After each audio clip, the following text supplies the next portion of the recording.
Oui, ce qu'on sait de façon sûre, c'est qu'il y a eu des échanges de coups de feu, il y a eu une attaque à l'arme blanche et il y a eu une attaque à la voiture bélier.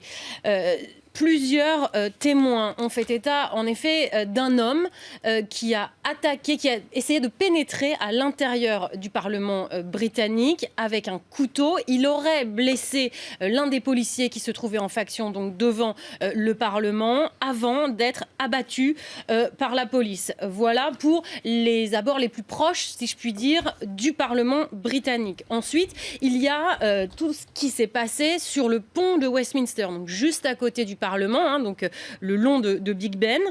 Sur ce pont, plusieurs témoins, et vous le voyez sur ces images, hein, font état d'une dizaine, d'une douzaine de blessés. Apparemment, c'est un 4x4, une grosse berline en tout cas, disent les témoins, qui a foncé dans la foule et qui donc a blessé plusieurs personnes qui sont actuellement en train d'être soignées donc à même le sol sur le pont de Westminster.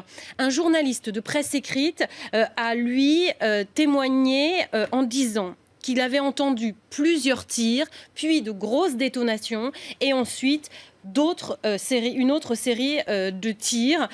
Donc, est-ce qu'il s'agit de deux attaques coordonnées? Est-ce la même personne qui a déboulé en voiture et qui ensuite a essayé de s'attaquer aux policiers qui étaient en faction devant le Parlement? Tout ça, eh bien, va être à déterminer au fur et à mesure des témoignages que la police va recueillir. Sachez que les forces spéciales antiterroristes sont sur place. Toute la Seine, évidemment, a été totalement gelée. Le métro, la station Westminster, a évidemment été fermée au public. Et je vous le rappelle, Scotland Yard, ça aussi c'est un fait, l'a annoncé.